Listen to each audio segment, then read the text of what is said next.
भेटतंय की कर्ज.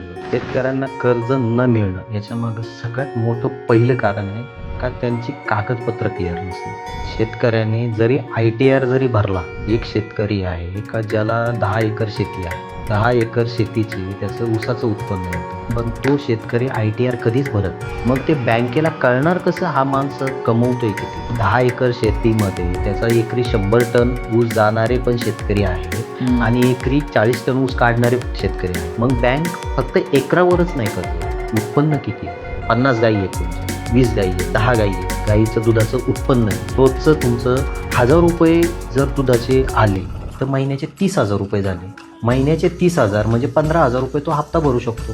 15,000च्या हिशोबाने इकडं त्याला कर्ज 8-9 लाख रुपये कर्ज आरामात भेटू शकतं. पण आपला शेतकरी चुकतो पुढं, तुमचे ITR भरत नाही. आणि शेतकऱ्याला तुम्ही कोटीचा जरी शेतकऱ्याने ITR भरला तरी त्याच्यावर टॅक्स बसतो. 3 वर्षाचे ITR असायला पाहिजे, ते बँक पाहते. मग तुम्ही ITR भरा, बँकेपुढे देऊन दाखवा ना बाबा मी एवढा कमवतोय. आणि शेतकऱ्याला दुसरं कारण न मिळण्याचं, शेतकऱ्याचे सगळेच ट्रान्झॅक्शन कॅश असतात. बँकेचं जर खातं पाहिलं तर ते काहीच दिसत नाही. तुम्हाला जर तुमच्याकडे एखादा माणूस आला आणि म्हटलं बघ माझं बँक स्टेटमेंट आहे आणि याच्यावर मला कर्ज दे, तुम्ही ज्यावेळेस बँक स्टेटमेंट पाहता त्याच्याकडे पैसेच नाही तर मी देऊ कुठून?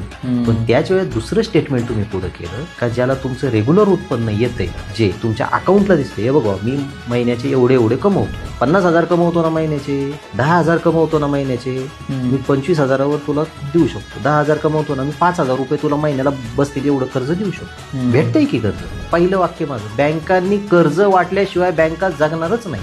मग मुळात ते तेवढं तिथं दिसायला पाहिजे.